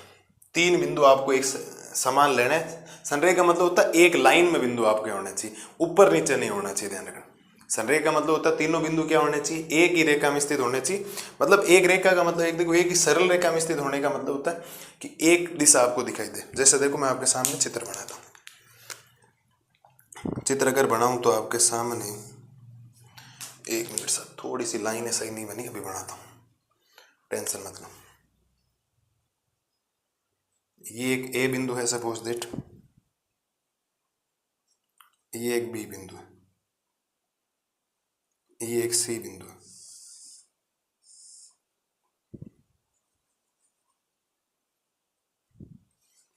ये आपके सामने 3 बिंदु है सर, और तीनों बिंदु एक ही रेखा में स्थित है ना? बिल्कुल सर, तीनों एक ही रेखा में स्थित है, तो इनके निर्देशांक अभी कुछ नहीं दो। ऐसा मत देना कि आप तीनों ही दे दो इसकी तरह नहीं। ये संरेख का मतलब होता है, यहाँ दूरी सूत्र लगाएंगे। तो इसकी पहली जो शर्त है ना सर, इसकी जो पहली शर्त है, पहली शर्त तो नहीं कह के अलग से कोई पॉइंट ऐसे दे दूं कि अगर मुझे एस सी निकालना है तो एस सी का मतलब हो जाएगा ए बी, और प्लस में क्या हो जाएगा बी सी। सही बात है। देखो मुझे अगर ए से सी जाना है, मुझे ए से कहाँ जाना है, सी जाना है, तो ए बी और बी सी। तो संरेख सिद्ध करने का मतलब है कि इन्हीं दो भुजाओं का योग, दो छोटी भुजाओं का योग तीसरी भुजा के योग के बराबर आना चाहिए, तीसरी भुजा के बराबर आ रहा है। ये सबसे ज्यादा समझ में आएंगे जब हम क्वेश्चंस करेंगे। इसको करके आप अथवा में ये भी लिखेंगे या करके लिखेंगे कि जो त्रिभुज का क्षेत्रफल है ना,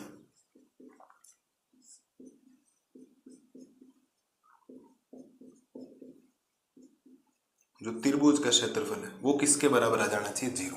मतलब त्रिभुज का क्षेत्रफल ये, इसका अगर हम मान निकालेंगे, 3 बिंदु आपको दे रखे होंगे, x1 x2 x3 y1 y2 y3, इसके अंदर मान रखेंगे और इस पूरे का उत्तर आ गया 0। इस त्रिभुज के क्षेत्रफल का पूरे का मान कितना आ गया, 0। तो वो कौन से बिंदु कहलाएंगे, संरेख। तो कहने का मतलब ये हुआ है साहब कि अगर आपको संरेख बिंदु सिद्ध करना है तो एक तो शर्त आप ये लगाए या आप शर्त ये लगाए, कोई दोनों में से आप शर्तें लगाते, कोई फर्क नहीं पड़ता। आप अगर दूरी सूत्र लगाएंगे, दूरी सूत्र आपको 3 बार लगाना पड़ेगा। पहले आप ए बी निकालेंगे, फिर आप बी सी निकालेंगे, फिर आप एस सी निकालेंगे। तो शर्त ये होनी चाहिए जब ए बी और बी सी को आप जोड़ रहे होंगे तो एस सी के बराबर आना चाहिए। या आप त्रिभुज का क्षेत्रफल निकालें और उसको क्या कर दें, 0 के बराबर कर दें। इन दोनों पॉइंट्स को जो बोला गया है ना, ये बोला गया है, ये क्या है, संरेख होने की शर्त।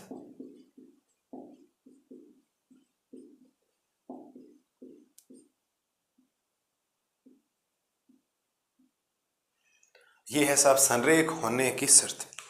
तो उम्मीद है यहां तक किसी प्रकार की समस्या आपको रही नहीं होगी। आपको बेसिक से सूत्र हैं जो याद रखने, ज्यादा समझाने लायक बातें नहीं है। क्वेश्चंस जिस दिन कहेंगे उस दिन काम हो जाएगा। और इसके बाद अब ज्यादा काम है नहीं, मुझे 4 त्रिभुजों के बारे में बताना और 4 चतुर्भुजों के बारे में परिभाषा बताना, फिर 7 मिनट एक उदाहरण शुरू करें और उदाहरण में सारी चीजें आपको समझ में आ जाएगी, प्रश्नों से रिलेटेड जो भी। पहली बात तो ये बताओ, लालो ये आपको चीजें समझ में आई या नहीं है, ये बहुत जरूरी चीज है भाई, बहुत जरूरी। अब मान के चलिए एक एक कंसेप्ट यहाँ से आपका शुरू होगा। और त्रिभुज का क्षेत्रफल आपको याद होना चाहिए, सीधी सिंपल सी बात है। जो आपको 123 231 312 जो संख्याएं बताएगी वो याद होनी चाहिए। फिर एक होता है संरेख बिंदु। संरेख का मतलब होता है 3 या 3 से अधिक। हमारे सिलेबस में 3 ही बिंदु आएंगे, तीनों एक ही रेखा में स्थित होंगे, हमने तीनों को मिला दिया। तो संरेख कब होगा, क्योंकि जब दो छोटी भुजाओं का योग करेंगे तीसरी बड़ी वाली भुजा के बराबर आना चाहिए। दो छोटी भुजाओं के बीच का जो योग होगा वो तीसरी भुजा के बराबर होना चाहिए। ये संरेख होने की शर्त है। अगर आपको ये याद नहीं करना तो आप या करके कर लेंगे। त्रिभुज का क्षेत्रफल किसका, त्रिभुज का क्षेत्रफल क्या आ जाए, 0 आ जाए। अगर त्रिभुज का क्षेत्रफल 0 आया तो संरेख बिंदु। त्रिभुज का क्षेत्रफल 0 के अलावा कुछ भी आया, चाहे प्लस आया चाहे माइनस, ऐसे क्षेत्रफल माइनस में नहीं होता है लेकिन आ सकता है। तो त्रिभुज का क्षेत्रफल 0 नहीं आने का मतलब वो संरेख बिंदु नहीं है। तो संरेख वो कहेगा, सिद्ध कीजिए क्या ये संरेख बिंदु है। तो अगर आपको दो बिंदुओं के बीच का योग निकाला, दो दूरियों का योग तीसरी दूरी के बराबर नहीं है तो भी संरेख बिंदु नहीं है, या त्रिभुज का क्षेत्रफल 0 नहीं है तो भी वो संरेख बिंदु नहीं। तो दो बातें आपको ध्यान रखनी है। तो बढ़िया तरीके से आप इनको नोट्स को लिखें, जब बोलूं तभी लिखें, साथ साथ कभी नहीं लिखें। पहले समझना बहुत जरूरी, एक एक कंसेप्ट आपका क्लियर होना जरूरी। तो उम्मीद है प्रत्येक लालू लाली को ये जो बातें बताई गई है आपको बढ़िया तरीके से याद होनी चाहिए। अब मुझे चतुर्थांश वगैरह सवाल भी करवा दिए आपको, तो उसमें तो किसी प्रकार का डाउट रहा नहीं होगा। तो बढ़िया तरीके से आप त्रिभुजों के प्रकार, टाइप्स ऑफ ट्राइंगल के बारे में पढ़ लें। 3 है, 4 है विषमभुज, समद्विबाहु, समबाहु और समकोण। बढ़िया तरीके से पढ़ेंगे तो कोई दिक्कत आएगी नहीं। आप इनको याद कर लें, सीधी सिंपल सी बात है। ठीक है, तो अगली स्लाइड में एक लेक्चर और बचा, एक स्लाइड का काम है। अगली स्लाइड में आपको करवाता हूँ चतुर्भुजों के प्रकार। याद होनी चाहिए। एक समचतुर्भुज का क्षेत्रफल है 7.2 के 10वें सवाल में काम आएगा। 1/2 गुणा विकर्णों का गुणनफल। आप याद कर लेंगे तो ईजी हो जाएगा आपके लिए बहुत ज़्यादा काम करना। तो उम्मीद है बढ़िया तरीके से आज का लेक्चर रहा होगा। दो बिंदुओं के बीच की दूरी कैसे निकालते हैं, त्रिभुज का क्षेत्रफल, ये वगैरह वो सारी बातें आपको बढ़िया तरीके से क्लियर करवा दी गई। फिर त्रिभुजों के प्रकार 4 थे और चतुर्भुजों के प्रकार ये 2 नोट में बातें। आज की जो हमारी हेडिंग रहने वाली है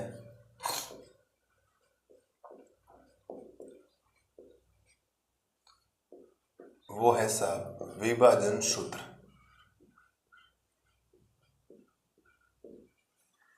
जिसको हम बोलेंगे सेक्शन फॉर्मूला।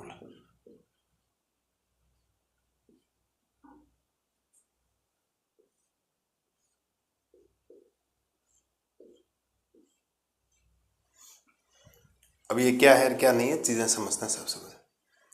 और इसके अंदर भी हमें जो 1 नंबर पढ़ना है ना, विभाजन सूत्र का मतलब वो हमें पढ़ना है अंत्य विभाजन। 2 पढ़ने हैं, पहले मैं आपको पढ़ाता हूं अंत्य विभाजन।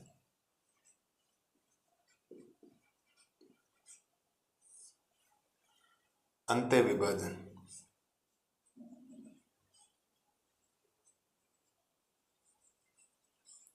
Internally division.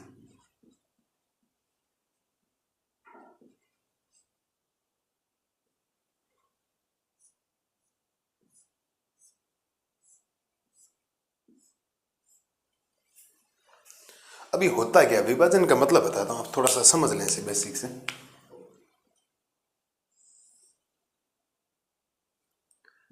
ये ए लाइन है, ये है आपके पास बी, और सी आके बैठ गया यहां पर।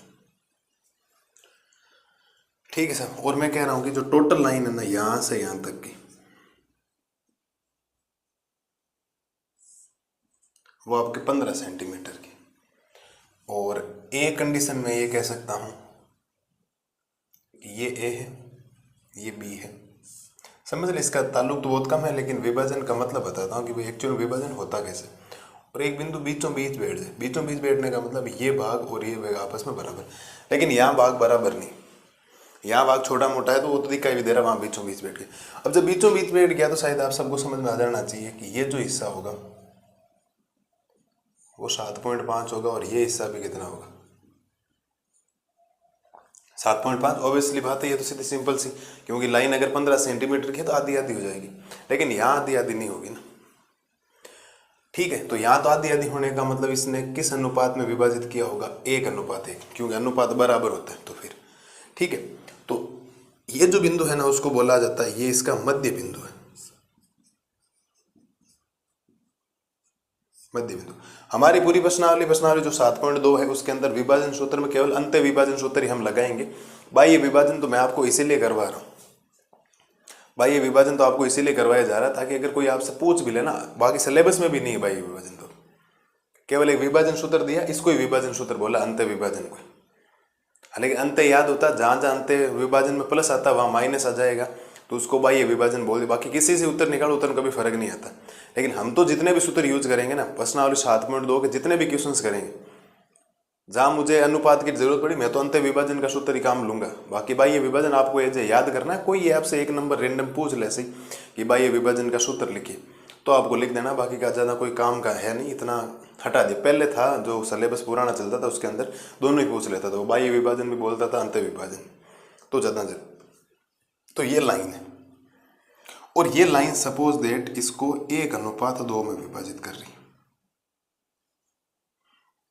पूरी 15 लाइन है और अनुपात है 1:2, और हम आगे जाकर अनुपात जो बोलेंगे इसको m/n बोलेंगे, ऐसे आगे जाकर अभी जो सवाल करने वाले हैं उसके अंदर जो भाषा पढ़ने वाले। मेरा ये काम बहुत कम है, ध्यान रखना, ये मैं तो भी बेसिक बातें बता रहा हूँ। विभाजन का मतलब तो बताओ बच्चों को, मैं अभी सूत्र लिखवा के 10-15 मिनट में चला जाऊँ यहाँ से, फिर कल की क्लास में कहूँ विभाजन, तो विभाजन का मतलब समझना इधर। ये हुआ।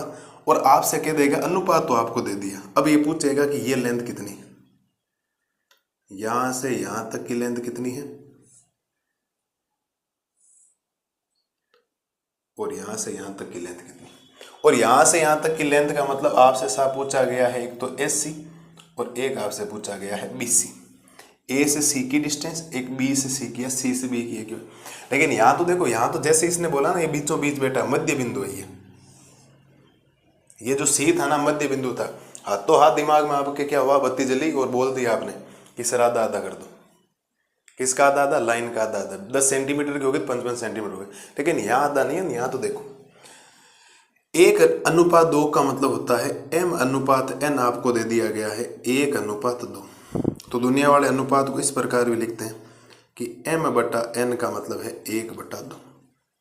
ये बात तो सिंपल सी है, या m का मान 1 है और n का मान कितना है 2। 1/2 का मतलब होता है कि m को जब एक चीज मिलेगी तो n को जस्ट डबल मिलेगी, एक से एक ज्यादा नहीं है, ध्यान रखना, जस्ट 2 गुना है। बच्चे ज्यादातर क्या करते हैं, ऊपर वाले को एक मिल रही है इसको एक ज्यादा मिल जाएगी, एक ज्यादा नहीं। 1:2 का मतलब होता है कि अगर ऊपर वाले को एक मिल रही है नीचे वाले को जस्ट डबल मिलेगी। अब डबल का मतलब, अगर सपोज डेट इसको आपने 20 रुपए दिए, m को कितने रुपए दिए 20 रुपए, तो n को कितने रुपए देने पड़ेंगे 40। इस बात को ध्यान रखना, इससे हमेशा ये 2 गुना रहेगा। अगर आपने ऊपर वाले को 1000 रुपए दे दिए तो नीचे वाले को आपको 2000 रुपए देने पड़े। इस बात को ध्यान रखना, ये अनुपात का मतलब होता है कि आपको ये समझना। लेकिन आप कहेंगे सर इससे कैसे निकालेंगे, मैं बताता हूं कैसे निकालना। एक तरीका होता है, तरीका ये होता है कि कुल अनुपात कितना है दोनों में। कुल अनुपात का मतलब होता है, कुल अनुपात मतलब अनुपातों का योग। इन दोनों अनुपातों को जब जोड़ेंगे ना, इसको और इसको प्लस करेंगे तो कितना आएगा 3 आएगा। तो दोनों के लिए कुल अनुपात कितना है 3।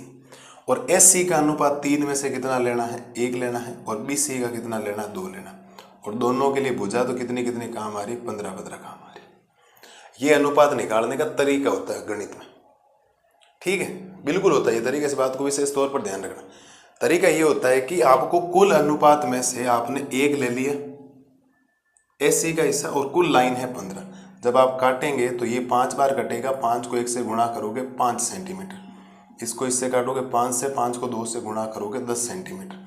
इसका मतलब ये लाइन 5 है तो ये लाइन कितनी है 10। और मैंने अभी बोला था ऊपर वाले को एक भी हिस्सा मिल रहा है जस्ट डबल मिलेगा, इसका हिस्सा 5 है इससे जस्ट डबल हो गया। देखो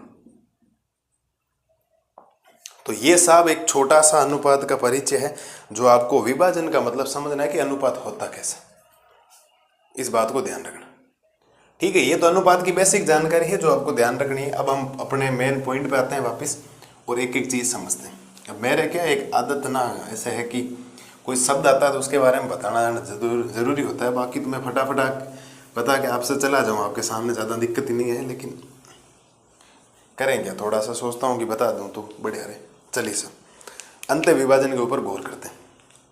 और बाकी 7.2 बहुत सिंपल है, ध्यान रखना है ना।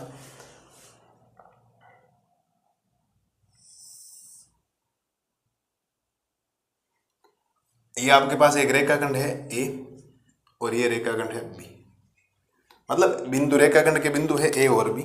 और ये जो ए और बी होंगे ना फिक्स है, ध्यान रखना, इसके निर्देशांक हर बार हम x1, y1 ही मानेंगे, ठीक है। लास्ट में आप हर सवाल में देखना सेम ही काम करूंगा। और इसके निर्देशांक मैं मानूंगा x2, y2। एक रेखाखंड है जिसमें x1, y1, x2 और y2 आपको बिंदु दे रखे होंगे, वो तो मैथमेटिक्स की वैल्यू दे रखी होगी। अब इसको एक बिंदु C विभाजित करेगा, लेकिन मैं इसको बराबर नहीं, बीचों बीच नहीं बैठा, इधर उधर बैठा, ध्यान रखना C बिंदु, ठीक है। और इस C बिंदु के जो निर्देशांक होंगे ना वो परमानेंट बीच वाले बिंदु के होंगे x, y। कोई ये मत कहना सर x3, y3 क्यों नहीं ले, हमेशा x, y लेना, इस बात को ध्यान रखना। मुझे क्या करना, ये जब बिंदु यहां बैठेगा ना तो ये इस लाइन को क्या करेगा, किसी ना किसी अनुपात में विभाजित कर देगा। और वो अनुपात जो होगा ना, मैं मान लेता हूं, देखो सपोज है, समझना, यहां से यहां तक की जो अनुपात की दूरी है, 1 मिनट भाई, 1 मिनट साहब, 1 मिनट।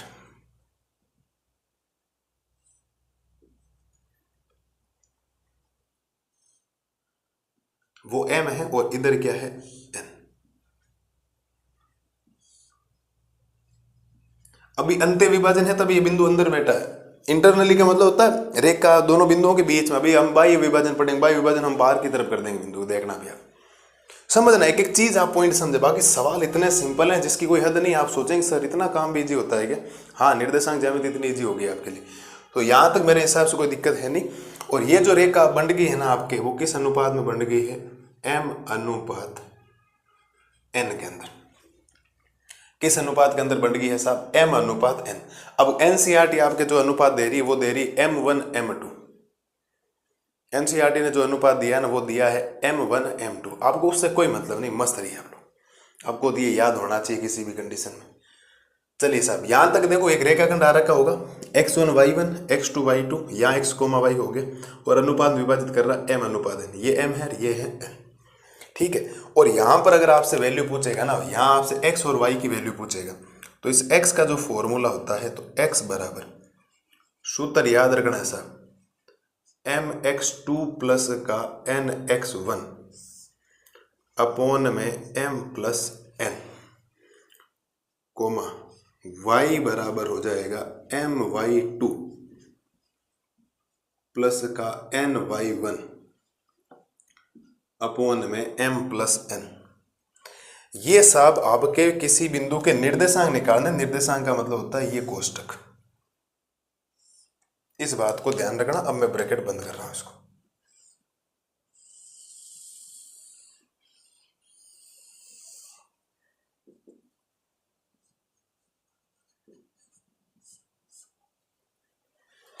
हाँ जी साहब, सूत्र है जो आपको याद करना, बाकी कोई ऑप्शन नहीं होना चाहिए, सीधा सीधा सूत्र याद होना चाहिए।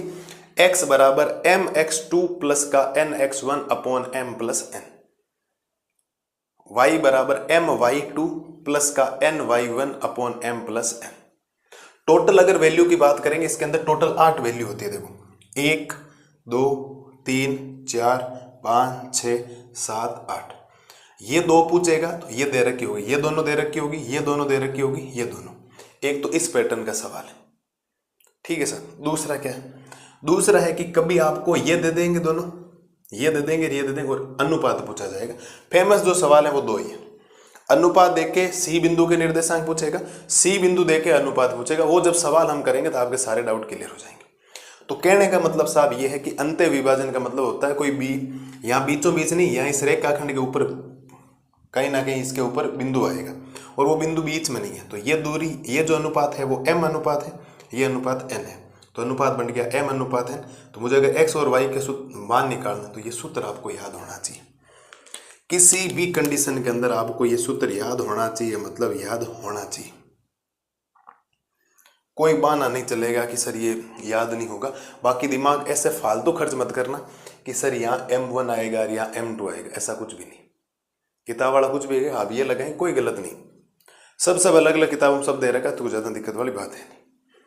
तो उम्मीद है साहब यहाँ तक कोई समस्या रही नहीं होगी। चले आगे। ये तो आपने करवा दिया अंत्य विभाजन का सूत्र। अगली कंडीशन में हम पढ़ लेते हैं बाह्य विभाजन।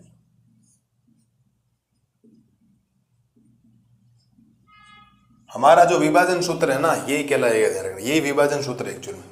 ठीक है, मैं लिख भी देता हूं, एक्चुअल में यही होता है, बाकी तो कोई किसी को कहे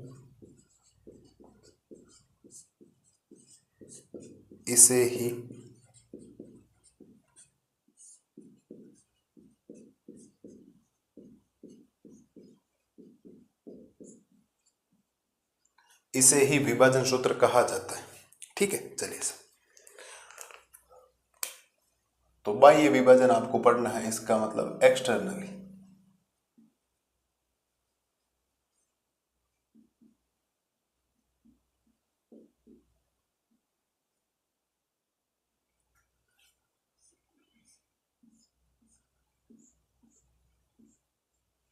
एक्सटर्नली का ज्यादा मीनिंग आप टेंशन मत लेना। एक्सटर्नली का मतलब होता है बाहर होगा बिंदु, अंदर नहीं होकर, समझना।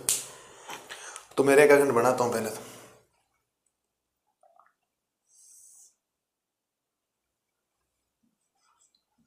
ये ए हो गया, ये बिंदु बी हो गया, और इनके निर्देशांक तो फिक्स हैं, जो भी रेखाखंड होगा उसके निर्देशांक x1, y1 पहले वाले बिंदु के, और दूसरे निर्देशांक x2, y2। ज्यादा कोई समस्या होनी नहीं चाहिए। अब बाह्य विभाजन का मतलब होगा बिंदु यहां अंदर नहीं है, बिंदु होगा यहां बाहर की तरफ, लेकिन रेखाखंड को द्विभाजित अब आप सोचेंगे सर करेगा कैसे, लेकिन वो कर देगा, ध्यान रखना। वो बिंदु होगा यहां पर C, ठीक है। और मैं कह रहा हूं केवल सूत्र याद रखना, बाकी आप ज्यादा माताबाजी करना मत, आपको तो ये याद होना चाहिए किसी भी कंडीशन के अंदर। ये बिंदु x, y होगा। तो अब आपको पता है ये रेखाखंड किस अनुपात विभाजित हो गया। एक तो ये रेखाखंड पूरी लाइन में विभाजित हो गया, एक तो देखो छोटा सा हिस्सा काम आया था, अभी मैं बताता हूं, देखो समझना। एक तो ये हिस्सा पूरा कंप्लीट यहां से यहां तक, यहां से यहां तक का जो हिस्सा है ना, ये पूरा कंप्लीट, वो तो किस में विभाजित हो गया, m में, कंप्लीट m, ठीक है। लेकिन ये जो छोटे वाला हिस्सा ये वाला है ना, ये हिस्सा हो गया m, तो अनुपात किस में हो जाएगा, m अनुपात n। ज्यादा डायग्राम में आप ना ऐसे मत खर्च मत करना, अपना फालतू में भेजा खराब मत करना। आपको तो एक ध्यान रखना है, विभाजन सूत्र में कोई बीच में बिंदु बैठेगा, मैं तो ज्यादातर बीच में लिखवा के सारे विभाजन सूत्र लिखवा देता हूँ, बाह्य विभाजन वगैरह, लेकिन समझाने का मतलब ये होता है कि ये बिंदु इस बार बाहर बैठा, ध्यान रखना, बाहर बैठा तो एक पूरी लाइन को m में डिवाइड कर देगा, क्योंकि एक तो हिस्सा पूरा हो गया, एक छोटा हो गया, ठीक है। और बाकी अब सूत्र याद होना चाहिए आपको, बहुत सिंपल सा काम है, ध्यान रखना। x बराबर mx2 माइनस का nx1 अपॉन में m minus m, comma y equal में my2 माइनस का ny1 अपॉन में m प्लस n।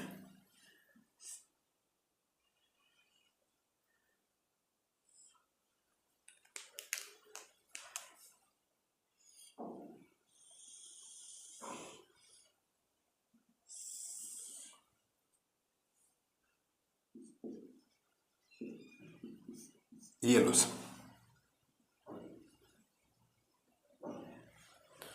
अगर आप थोड़ा ध्यान से देखेंगे ना, इस सूत्र और इस सूत्र में एक ही फर्क है, जहां जहां प्लस था वहां माइनस लिखा। एक्चुअल में विभाजन सूत्र कोई पूछे तो विभाजन सूत्र इसे ही कहा जाता है, ध्यान रखिए, इसे ही विभाजन सूत्र कहा जाता है। पहली बात, अंत्य विभाजन से ही सारे सवाल होने वाले, अंत्य विभाजन से ही सारे सवाल होने वाले। बाह्य विभाजन तो केवल और केवल आपको लिखवाया गया है ताकि पता रहे कि सर अंत्य विभाजन कोई पूछ ले बाह्य विभाजन क्या होता है, तो सूत्र याद रखना। और ये कुछ इस प्रकार का डायग्राम, बाह्य विभाजन का मतलब बिंदु बाहर की तरफ विभाजित करेगा, तो पूरी लाइन थी इसको m में विभाजित कर दिया, और बाकी लाइन को किस में विभाजित कर देगा, n में कर देगा। बड़ी वाली को m में, छोटी m अनुपात n हो गया, बाकी ये सिंपल सा काम, ठीक है। इसकी एक विशेष स्थिति भी है भाई, मैं सूत्र खत्म ही कर देता हूं वैसे भी।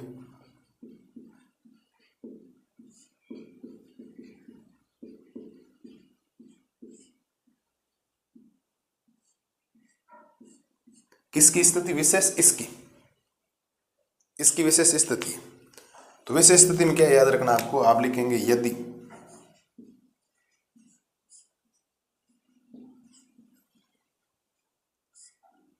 बिंदु C x, y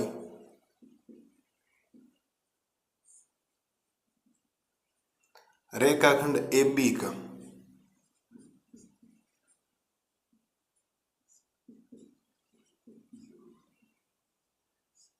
मध्य बिंदु हो, तो मतलब मध्य बिंदु हो जाए। मध्य बिंदु का मतलब होता है एकदम बीचों बीच आके बैठ जाए। मैं अभी बताता हूं आपको, समझना सा।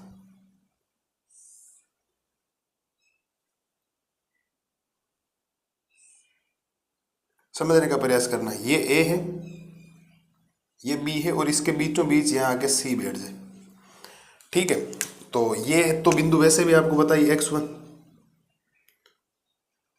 y1, C हमेशा ही x, y होगा, और B हो जाएगा x2, y2। और बीचों बीच बैठने का मतलब है कि ये और ये पार्ट बराबर है, तो इसका जो m अनुपात n होगा ना, वो हमेशा ही होगा 1:1। इस बात को ध्यान रखना।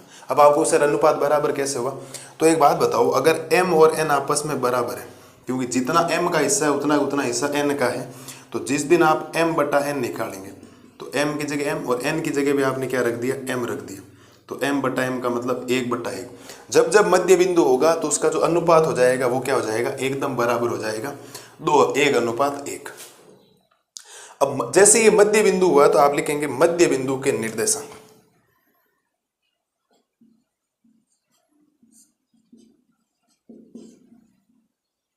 मध्य बिंदु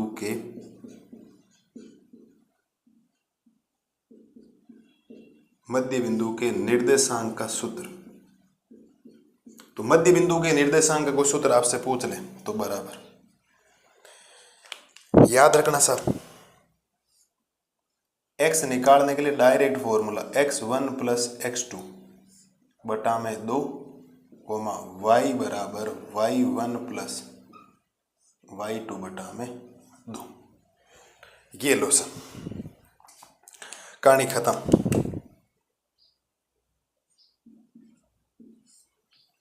ये पूरी नोट्स हमने कर लिए 7.2 के, जितने भी हो सकते हैं हमने सारी स्थितियां लिख दी। अब ये सूत्र आया कहां से मैं आपको बताता हूं, इस सूत्र से। अगर आप m का मान 1 लोगे ना तो 1 यहां रखोगे तो गुणा करोगे x2 से तो x2 ही आएगा। 1 यहां रखोगे x1 से तो बनेगा क्या, x2 प्लस x1। नीचे m का मान 1, n का मान 1, 1 रे कितना हो गया 2। तो ऊपर देखो x2 प्लस x1 बटा 2, तो एक ही बात होती है, x2 प्लस x1 लिखो या x1 प्लस x2 लिखो, बात एक ही। हाँ सर बोलो, कोई समस्या किसी बच्चे को हो तो बोलो साहब ये के बात समझ में नहीं आई हमारे की दिक्कत है। पूरे नोट्स आपके सामने लिख दिए गए, एक एक चीज को कंसेप्ट क्लियर करना, एक एक चीज याद होनी चाहिए। याद 2 सूत्र करने, एक ये, एक मध्य बिंदु के निर्देशांक सूत्र। मध्य बिंदु जब भी नाम आएगा दिमाग में हाथों हाथ सूत्र आ जाना चाहिए। x बराबर x1 प्लस x2 बटा 2 कोमा y बराबर y1 प्लस y2 बटा 2। विभाजन सूत्र या अनुपात का दे रखा है, x बराबर mx2 प्लस का nx1 upon m plus n comma y बराबर my2 plus ny1 upon m plus n। बाकी बाह्य विभाजन ओनली फॉर याद करने के हिसाब से लिखवाया। अंत याद होगा तो बाह्य याद हो जाएगा, जहां जहां अंत विभाजन प्लस है वहां बाह्य विभाजन सब जगह क्या करना है, माइनस। अब देख लो बीच में दोनों जगह प्लस था, मैंने दोनों जगह माइनस लगा दी। तो उम्मीद है प्रत्येक लाल और लाली को आज का जो लेक्चर है वो बढ़िया तरीके से समझ में आ गया होगा। मेन यही बातें शुरुआत के 10 मिनट में मैंने आपको बहुत बेसिक सी बातें बताई, बहुत बेसिक सी बातें, एकदम बेसिक से शुरू किया गया। अनुपात का एक्चुअल में मतलब क्या होता है, तो बढ़िया तरीके से विभाजन सूत्र सेक्शन फॉर्मूला आप देख के एक एक चीज कंसेप्ट करें, याद करना है। अंत विभाजन का मतलब ये सब मान दे रखे होंगे आपको, ये बिंदु दे रखा होगा, ये सारे सूत्र में समझा, इसका यूज कहीं नहीं आएगा, इसका हम यूज करेंगे नहीं, इस विशेष स्थिति का यूज आएगा और एक इसका आएगा। तो बढ़िया तरीके से एक एक चीज को देखना, एक एक चीज को लिखना और ये समझना, आराम से आपका काम हो जाएगा, कोई आपको दिक्कत नहीं आएगी किसी भी प्रकार की। समझ गए, पक्की बात है ना, कोई डाउट नहीं, पक्का ठीक है। तो इसी वाणी के साथ आपका आज का लेक्चर खत्म करता हूँ। बढ़िया तरीके से आप समझना क्या है क्या नहीं, पूरी बातें के कंसेप्ट लिखा गया। ये सूत्र आया भी कहाँ से, इससे आया। आप m और n का मान रख के देख लेना एक एक, तो उत्तर आ जाएंगे, कोई ज़्यादा नहीं। बाकी सीधा याद करना, मतलब याद करना, कोई दूसरा बहाना होना ही नहीं चाहिए। इससे बाहर कोई लैंग्वेज नहीं। लैंग्वेज 4 वीडियो बनाए, 3 वहाँ बनाए, 1 यहाँ बनाए। एक्सरसाइज के वीडियो बहुत कम ही होते हैं क्योंकि ज़्यादा काम का। तो कल की क्लास में मिलते हैं उदाहरण का सॉल्यूशंस। उदाहरण 5 है और 5 उदाहरण अगर हमने ढंग से कर लिए तो सवाल 10 के 10 ऐसे ही खत्म हो जाएंगे। देखना, अभी देखना इन सूत्रों का यूज कैसे होगा एक्चुअल में, वो सबसे बड़ा सवाल है। शानदार चीज तो वो है ना। तो बढ़िया तरीके से आप आराम से इसको करना। अगली स्लाइड में या कल की क्लास में सूत्रों को याद कीजिए, एक एक सूत्र को देखिए ध्यान से क्या कैसे सूत्र चल रहा है। ठीक है, मिलता हूं कल की क्लास में, तब तक के लिए राम राम।